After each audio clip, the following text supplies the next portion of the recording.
Cryptocurrency schemes. People keep asking me about cryptocurrencies. I know I've already done one video about this, but we're going to do it again because apparently the message hasn't gotten through yet. Welcome to Financially Intact, the channel that helps you keep your money in your pockets. So, cryptocurrencies. And this is my opinion and my belief, and hopefully I will convince some of you to believe the same before it's all said and done, because eventually a lot of people are going to lose a lot of money because of cryptocurrencies. So it happened before and it will happen again. So a cryptocurrency such as Bitcoin, Ethereum, and many of the others, they are nothing more than figments of the other person's imagination and the person who's buying them, their imagination. It does not exist as a real currency. They will tell you that you can use it to pay for other things, buy things, and trade for things.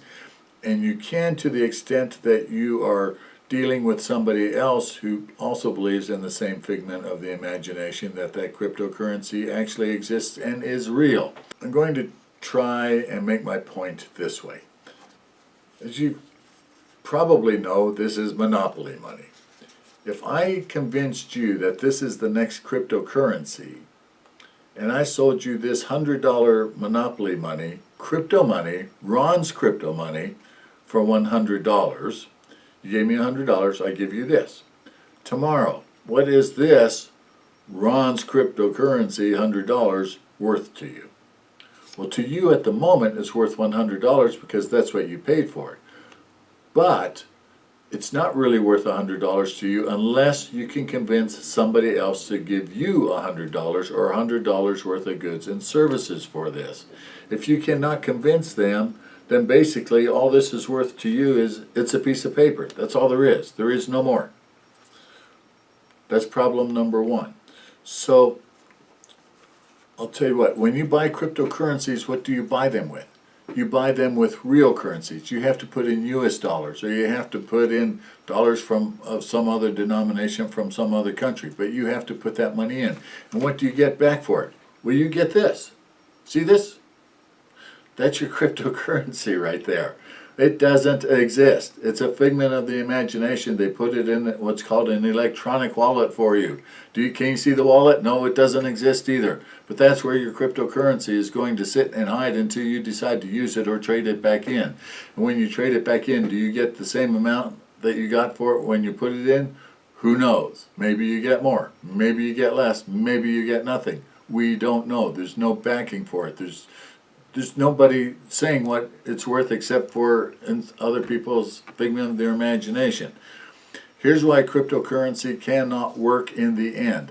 They are dealing with a finite matter. In other words, they said, okay, we have so many millions of cryptocurrencies and this is all that's for sale. So here we have our $100, right? Let's call it 100 million of them. But we trade in our $100 for $100 of smaller denomination cryptocurrencies. So that's what we have here. We have, 4 20s, we have a 10, a 5, and 5 singles. Well, whenever you use a cryptocurrency, there's somebody who okays the transaction. So they have to look and say, yes, you do have this fake money, this over here in this fake wallet, and you are agreeing to transfer some of your fake money in your fake wallet to this person into their fake wallet. And so we'll give them some of that fake money. You getting the drift here? Anyway, so when he does that, or she does that, whoever it may be, and they're called the miners, they get to take a percentage. Now this is no different than Visa or MasterCard. They've been around for decades and decades. And whenever there's a transaction between a merchant and a person, they handle the transaction. And they know we're trading in US dollars or some other currency, which is backed by some government.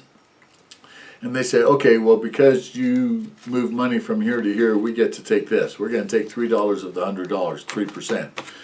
And like I said, that's normal. Anywhere between 1.5% and 3.5% or even 4% is what merchants have to pay whenever you use a plastic card to do it.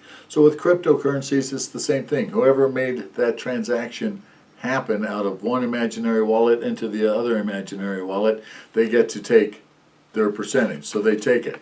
Well, then now there's only, out of that $100 or a cryptocurrency, now there's only $97 left. So now when that person trades their 97, of course, here we go with another 3%. We'll put one of these back, we'll take this out, and now we only have $93 or whatever the case may be, $94. So every time a transaction happens, they keep taking money out of this $100. So now there's less and less available in the market unless the miner puts the money back into the market. There's less cryptocurrencies in the market, and yet people, for some ungodly reason, still want them. And so now, because there's less of them and there's yet the same amount of pressure of people trying to buy them, you end up using more real money to buy the same amount or less of the fake cryptocurrency money. So in the very end, if the miners keep taking money out every time an exchange happens, eventually who ends up with all the money? The miners, the guys who invented the cryptocurrencies end up with all the money, not you. It's not going to be in your pocket in the end. You want to prove it to yourself? I'll tell you what. Go and try and buy one of those cryptocurrencies. Go tell them that this is my cryptocurrency. This is Ron's cryptocurrency. I want to use Ron's cryptocurrency to buy your cryptocurrency. Guess what? They're not going to take the deal. Why not? Because they know your cryptocurrency isn't real.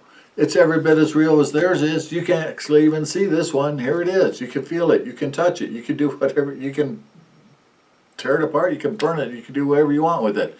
What can you do with their cryptocurrency? Absolutely nothing. It doesn't exist. I'm done.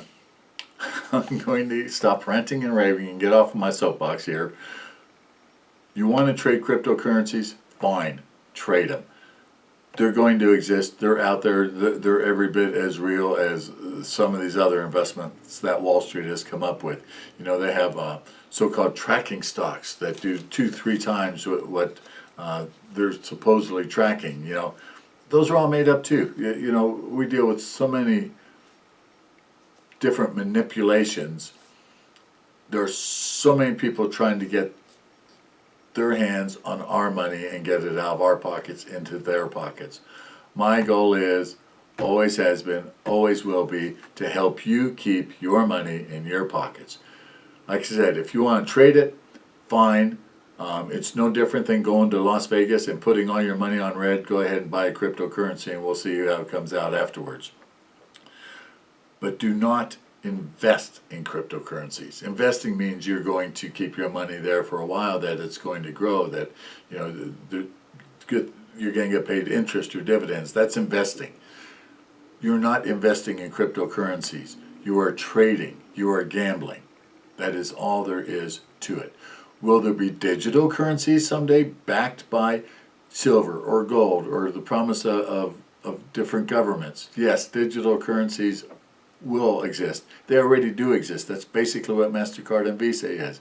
But cryptocurrencies will meet their end. They will fall apart just like any other Ponzi scheme ever has. Eventually, the day will come.